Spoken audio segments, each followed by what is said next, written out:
안녕하세요, 오목입니다. 네, 오늘 저는 오전에 미팅도 교회 가서 미팅을 잠깐 하고 또 오는 길에 운동도 잠깐 하고 이제 집으로 향하고 있습니다. 오늘은 제가 오후에 둘째를 봐야 되는 날입니다. 그래서 집으로 열심히 가고 있고요. 이렇게 사람이 되게 바쁘잖아요. 이렇게 되게 바쁘고 분주하게 살면은 뭘 이렇게 놓치게 되냐면 이 영적인 어떤 여유를 되게 많이 놓치는 것 같아요. 그래서 이거는 우리가 신앙생활 하면 당연히 하나님 앞에 서야 되는 거 아니냐 이렇게 얘기할 수 있지만, 우리가 잠깐 우리의 삶이나 우리의 마음이나 생각을 스탑하고 멈추고 살아계신 하나님 앞에서 코람데오라고 하죠. 코람데오, 그러니까 in front of God인데, 하나님 앞에 딱 서는 진짜 살아계신 하나님을 두렵고 떨림으로 그 하나님 앞에 딱 설 수 있는 시간이 좀 필요한 것 같아요. 그 시편에 보면 살라라는 단어가 이렇게 한 번씩 나오잖아요. 그게 이제 멈춰 서는 거거든. 멈춰 서서 그 말씀을 한 번 더 되새기고 그 말씀이 나에게 어떤 의미가 있는지 확인하는 시간들인데, 말씀을 우리가 듣고 우리의 삶을 잠깐 정지하고 그 말씀이 주는 어떤 의미나 의도를 다시 확인하고 가는 거. 이게 어떻게 보면 요즘 현대에 와서는 이제 묵상이라고도 생각이 되고 콰이어트 타임이라고도 큐티라고도 하고 하는데, 그게 이제 너무 너무 중요한 건데, 그거를 이제 어떻게 우리가 놓치고 사는지는 좀 확인을 해봐야 될 것 같아요. 예를 들어서 우리가 이제 막 살아간단 말이에요. 우리 삶이 일상이 막 돌아가다 보면 이제 나도 모르게 어떤 이 상황이나 환경에 이렇게 갇히게 되는 경우가 있어. 사이클이라고 하죠. 그 사이클 속으로 들어가. 근데 그게 사이클이 나쁘다 좋다를 떠나서 그 속에 들어가면 그냥 막 돌아가게 돼 있어. 돌아가다 보면 어느 순간에 내 중심축이 하나님 앞에서 하나님 말씀에 순종해서 살아가는 어떤 예를 들어서 예배다, 신앙이다, 이런 게 내 중심축이었는데, 그 중심축을 가지고 그 사이클 속에 들어가서 막 돌아가는데 나중에 중심축이 무너져 버리는 그런 경우가 있죠. 신앙생활 하다 보면 그런 경우가 되게 많은 것 같아요. 저도 이제 그런 케이스가 되게 많은데, 예를 들어서 제가 이렇게 교회에서 사례를 받아. 예를 들어서 사례를 받아요. 사례를 어느 정도 받으면 그걸로 생활을 이렇게 하고 있는데, 어느 순간에 제가 이제 유명하진 않지만 어디서 저를 불러줘가지고 강의를 하러 간 거야. 메시지를 하러 간 거지. 강의를 하고 났더니 저한테 사례비를 주는 거예요.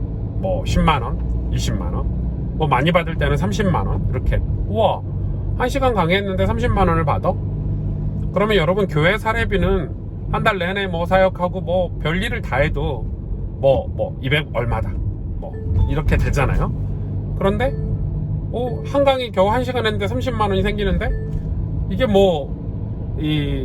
목사지만 우와, 이렇게 되는 거죠. 그래서 이제 처음에 받을 때는 감사해서 감사원금도 쓰고, 또 아이들 밥도 사주고, 빚도 갚고, 카드빚도 갚고, 이렇게 됐는데, 이제 이러다 보니까 이게 한 번, 두 번, 세 번, 네 번 하다 보니까 어디 강의를 가는 게 되게 돈이 들어온다는 게 이제 처음에는 강의를 갈 때 그런 마음으로 안 가잖아요. 처음에 강의를 갈 때는 우와, 내가 가서 복음을 전하고 하나님 말씀으로 영혼을 깨우고 이런 마음으로 가요. 기도하고. 당연히 그게 최고 우선순위고 그게 내 중심축이야, 하나님 앞에서. 그런데 어느 순간에는 그 중심축이 무너지고 강의하러 갔어. 돈을 받아. 이게 그리고 그 돈을 내 수입으로 쳐버리는 거지. 내 수입의 일부분으로 치니까 생활이, 예를 들어서 교회에서 사례받는 게, 예를 드는 거예요. 예를 드는 게 교회 사례받는 게 300만 원이다.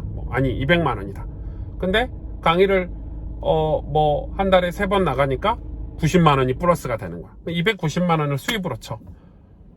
여러분, 그러면 어떤 문제가 생기냐면, 강의가 없는 달에는 290만 원의 씀씀이로 살다가 강의가 없는 달에는 200만 원으로 살아야 되니까 이게 문제가 되는 거죠. 여러분, 이게 이해가 될지 모르겠어. 근데 제가 지금 돈 얘기하는 게 아니고 강의 얘기하는 게 아니고 제 경험담을 얘기하는 거예요. 그래서 제가 생각을 해봤어요. 이렇게 살면 사람이 돈을 받기 위해서 강의를 찾아다니고, 또 내가 나가서 강의하는 거를 유지하기 위해서 내가 메인은 우리 교회 목회를 하고 성도를 위해서 기도하고 설교를 준비하고 뭐 이런 게 내 삶의 메인이어야 되는데, 그게 아닌 거지. 그게 아니고 어느 순간에 내 삶이 그 강의가 훨씬 더 중요한 그 사이클의 그 상황의 환경에 함몰되는 거지. 여러분, 그게 제 삶에 엄청난 타격이 있더라고요. 그래서 제가 어느 순간에 이건 진짜 잘못됐다, 하나님 앞에서. 그리고 내가 이거를 스탑하고 하나님 앞에서 생각을 한 거죠. 하나님 앞에서. 그리고 내가 강의하러 돌아다니니까 교회 목회도 조금 소홀하게 되는 것도 있는 것 같고, 또 가정에도 좀 문제가 있는 것 같고, 맨날 사역하러 밖으로 도니까, 그리고 그런 돈이 생기니까 꽁돈처럼 느껴지니까 이 돈을 올바르게 쓰지도 않고. 그래서 제가 결정한 거는 두 가지, 하나님 앞에 딱 서서 기도하고 결단한 게 두 가지가 있어요. 하나는 외부 강의는 내가 꼭 필요한, 그곳에 내가 꼭 필요한 사람인지 확인을 하는 거고, 그리고 가능하면 외부 강의는 안 가겠다. 왜냐면 내가 지금 외부 강의를 다닐 만한 우리 교회가 몇천 명, 몇만 명 되는 교회도 아니고, 그렇다 할지라도 그리고 교회는 제가 사역하는 부교역자나 또 개척해서 목회를 하고 있는 상황이 안 맞는 거지. 그리고 우리 집은 어린 아이를 키우고 있는데 막 강의한다고 돌아다니니까 가정도 잘 못 돌보는 것 같고, 아이들도 더 케어도 안 되는 것 같고, 또 우리 교회 이 같은 팀들하고 대화하는 시간도 많이 줄어들고. 그래, 외부 강의는 거의 안 가겠다. 혹시 정말 나를 필요로 하는 데를 가겠다. 그리고 외부 강의에서 받은 수익은 내 일정 수입의 수익금으로 치지 않겠다. 그래서 이 외부 강의를 간 이 돈은 내 돈이 아닌 거예요. 그래서 따로 통장을 만들어서 거기 넣어놓고, 제가 중요하게 쓰는 거지. 중요할 때, 예를 들어서 누가 어렵다, 누구를 도와줘야 되겠다, 학생을 도와줘야 되겠다, 이렇게 쓰기 시작한 게 제법 됐어요. 벌써 이게 이렇게 생활한 지가 10년이 넘은 것 같아요. 그러니까 여러분, 이렇게 살다 보니까 진짜 건강해진 느낌? 제가 되게 많이 건강해진 느낌이 들고, 물론 제 삶은 예를 들어서 더 풍족하게 살지는 못하는 것 같고, 그리고 조금 어렵기도 한데, 그 어려움이 조금 있으니까 교회 가서 더 기도하고 또 더 성경 보고, 또 돈을 안 쓰면 돼. 이상한데 돈을 안 쓰면 되고, 그리고 교회에서 주는 사례로 충분하고, 그리고 저는 저희 교회 가서 신방 같은 데 가서 신방 갔다고 목사님 차비하세요 주는 돈은 다 교회로 헌금을 해요. 제가 결혼식 주례하는 돈 이런 거는 제가 주례한 거니까 제가 좋은 일에 쓰지만, 그런 것도 제 수입을 안 치거든요. 여러분, 교회가 풍성해지고 교회 재정이 여유가 생겨야 제 사례비도 정상적으로 받을 수 있고, 제가 건강하게 사역을 할 수 있고, 제가 쓸데없는 짓을 하지 않게 되고. 제가 왜 이런 얘기를 하냐면, 제가 목회적인 관점에서 이런 경험을 해보니까 내 중심축이 흔들려 버리더라고요. 내 중심축은 은혜 받는 거고, 예배 드리는 거고, 그리고 살아계신 하나님을 두렵고 떨림으로 섬기는, 그래서 성경을 읽어가는 삶이 중심축이어야 되는데, 어쩌다가 이제 돈을 번다, 어떤 내 사역으로 명예가 생긴다, 내 자리가 생긴다, 이 중심축이 그대로 안 흔들리고 이런 일들도 할 수 있어야 되는데, 이런 일을 하다 보니까 이 중심축이 무너지는 거지. 그래서 이런 일이 더 중요하게 된 거야. 제가 이번에도 제가 저희 교단에 이 어떤 직책을 맡아서 일을 하게 됐는데, 이 일을 계속 하다 보니까 이게 굉장히 명예도 되고 권력도 되고, 어떤 일을 하다 보니까 사람들을 부리고 지시하고 팀을 꾸려서 가는 어떤 결정권자가 되니까, 이게 제가 목회하고 제가 하나님 앞에서 정직하고 바르게 목회하는데 굉장히 방해가 된다는 걸 알게 됐어요. 중심축이 또 무너진 거지. 그래서 이걸 다 이제 사표를 냈거든요. 쉽지 않아요, 여러분. 오랫동안 해오던 일을 그만둔다는 거는, 그리고 이제 제 나이 때, 40대 나이 때 더 해야 될 일이고, 더 그런 일을 맡아서 해서 더 어떻게 보면 제 커리어를 쌓아가야 되는 시간표인데, 제가 저희 교회가 이제 개척해서 뭐 숫자에 관심은 없어요. 저희 교회가 뭐 숫자가 뭐 몇 명이 됐다 이런 건 관심은 없지만 한참 지금 집중하고 뛰어야 될 때거든요. 저는 제 주일날 설교를 더 양질의 설교를 하고 싶고, 또 영적으로도 더 하나님하고 더 영적으로 성령이 충만해서 우리 성도들이, 우리 교회 어떤 불신자들이나 누가 와도 이 교회가 정말 하나님 앞에서 건강하고 올바른 교회고, 복음이 충만한 교회고, 또 하나님 기뻐하시는 교회고, 저희 교회 오신 분들이 다 하나님을 만날 수 있는 어떤 그런 보이지 않는 제 삶에서 영적인 하나님과의 관계를 훨씬 더 많이 갖고 싶은데, 제가 뭐 본부에서 일을 한다든지 아니면 뭐 이거를 그냥 사이드로 하던 일들이 이 중심축을 무너뜨리게 되는 경험을 많이 하다 보니까 제가 이런 거를 조금 정리하는 시간들을 많이 가는 거예요. 근데 이게 왜 가능하냐면, 오늘 제가 영상에 하고 싶은 얘기는 하나님 앞에서가 되니까 가능한 것 같아요. 이게 정말 신앙인은 하나님 앞에서 딱 설 수 있는 시간이 있어야 되는 것 같아요. 이스라엘 백성들도 그런 게 있었잖아요. 처음에는 하나님이 이스라엘 백성에게 어떤 은혜를 주셔가지고, 내 정체성은 하나님의 백성이야, 하나님의 영광을 드러내고 또 이방인들에게 하나님 살아계심을 말할 수 있는 이스라엘 백성인데, 그것 때문에 하나님이 축복이라는 걸 해주셨어.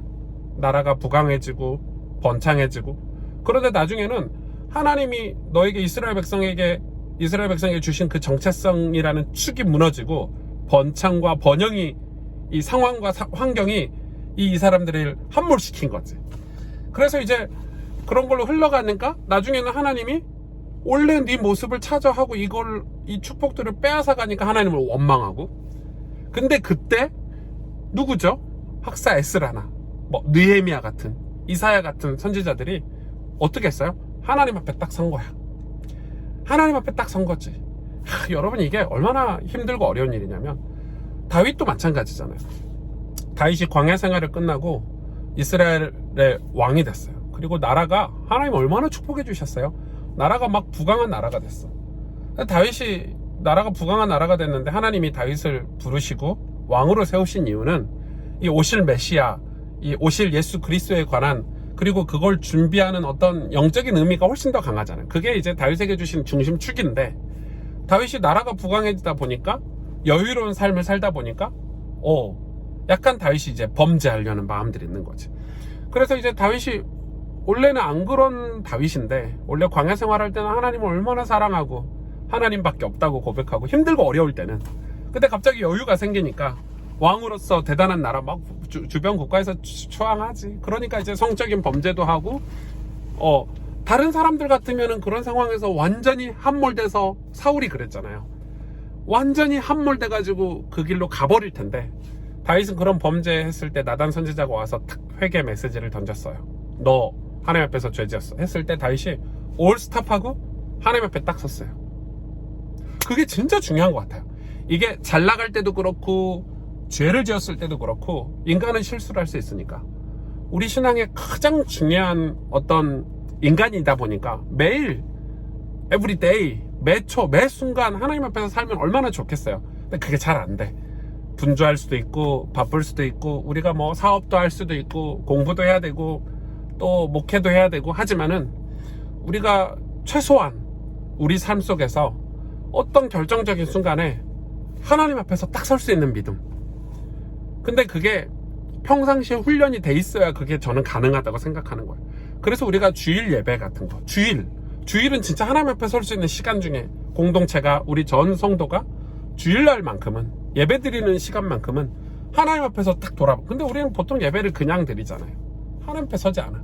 그리고 내 삶에서 제가 매일 왜 성경을 읽히냐면, 성경을 읽는 순간만큼은 하나님 앞에 서 있는, 그냥 성경도 그냥 읽으면 안 되고 진짜 두렵고 떨림으로 성경을 읽어야 되고, 하나님 말씀이니까. 옛날에는 여러분 성경 낭독할 때 다 일어섰어야 돼요. 여러분 감히 하나님 말씀을 듣는데 이 막 방바닥에 누워가지고 막 엎드려가지고 막 대충 이렇게 읽지 않거든. 여러분 하나님의 말씀이 떨어지는 시간에 어떻게 자리에 앉아 있을 수 있어요? 그래서 이제 이스라엘 사람들은 하나님 말씀 낭독할 때 다 일어서서 하는데, 뭐 여튼 뭐 그게 중요하지 않다고 생각이 들기도 하지만은, 이게 이런 훈련들을 통해서 우리가 우리 인생의 결정적인 순간에 우리가 하나님 앞에 딱 설 수 있다면, 그리고 와, 이 길로 가면은 세상적으로 말이에요, 이 길로 안 가면은 실패할 것 같고 이 길로 가면 대박 칠 것 같은데, 그때 하나님 앞에 딱 서보니까 오우, 이 길로 가면 대박이 아니라 영적으로는 실패의 길이구나. 이 길로 가면 실패할 것 같은데 이 길은 하나님 기뻐하시는 길이구나. 이런 게 전능하신 살아계신 하나님 앞에서 딱 섰을 때 느끼는 느낌이 있거든요. 확신. 이거 하나님 기뻐하시는 길이야. 이거 하나님이 싫어하시는 길이야. 그래서 하나님 기뻐하시는 길로 가면 세상 사람들이 막 조롱하고, 야, 어떻게 바보같이 그걸 포기하냐 했는데, 인생이 끝나보면 하나님 앞에 갔을 때, 와, 그때 진짜 하나님 앞에 서가지고 내가 믿음을 선택한 게, 내가 그때 하나님 앞에 서가지고 신앙을 선택한 게 너무너무너무 잘한 일이구나 라고 깨닫게 되는 거. 여러분, 진짜 하나님 앞에 서는 시간, 그거 이제 믿음의 시간이거든요. 그게 진짜 정말 믿음인데, 믿음의 사람들 다 그랬잖아요. 위기가 왔을 때 하나님 앞에 딱 서는 거야. 여러분, 우리 일제시대 때나 뭐 공산주의 시대 때 뭐 주기철 목사님, 손양원 목사님, 뭐 문준경 전사님, 이런 이 일화들을 보면 진짜 이 공산당이 와가지고 목에 칼을 댄단 말이에요. 일제 신사 앞에 절해, 우상 성교, 이 신사 앞에 다 절해, 야, 남들 다 절해, 절하면 당장 목숨은 부지할 수 있어서 목에 딱 칼을 들어오는데, 주기철 목사님 이런 분들은 그때 그 순간에 하나님 앞에 선 거지. 그래, 내가 지금은 죽을 수 있어. 지금은 저 신사에 절을 안 하면 쟤네들이 나를 고문하고 내 목을 칼로 베가지고 죽을 수 있지만, 하나님 앞에서 생각했을 때 내가 이 죽음이 영광스러운 죽음이구나, 내가 천국에 입성할 수 있는 죽음이구나, 그리고 이 나라의 영적인 어떤 싸움에서 승리하는, 내가 지지 않겠다, 그거 딱 믿음 생겨버리니까 두렵지 않은 거야, 그 칼이. 그래, 뭐 죽어도 순교해도 그 상황을 뒤집어 버리는 엄청난 힘이 거기에 있는 거죠. 우리 신앙도 똑같아요.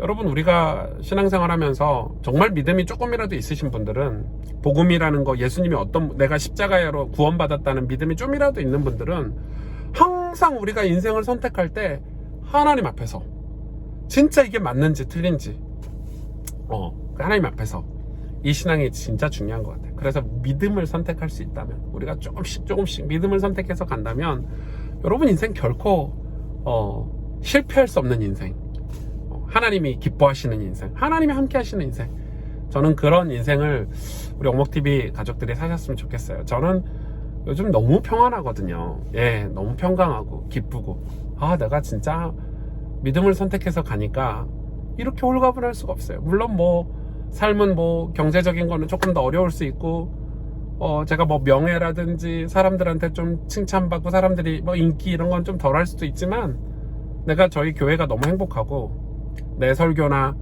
또 하나님 앞에서 기도하는 시간이나 이런 것들이 충분하기 때문에, 영적으로 충만하니까 내 중심축이 하나님 앞에. 그래서 올바른 거를 선택할 때마다 그 주는 평강함은 말로 다 할 수 없거든요.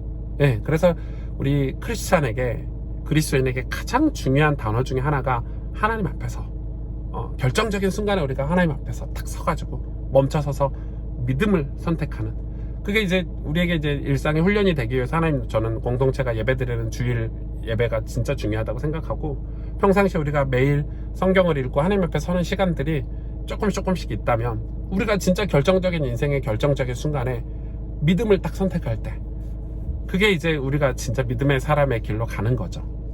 여러분, 그런 하나님 앞에서의 그런 비밀을 가지고 승리하는 여러분 되시길 바래요. 안녕.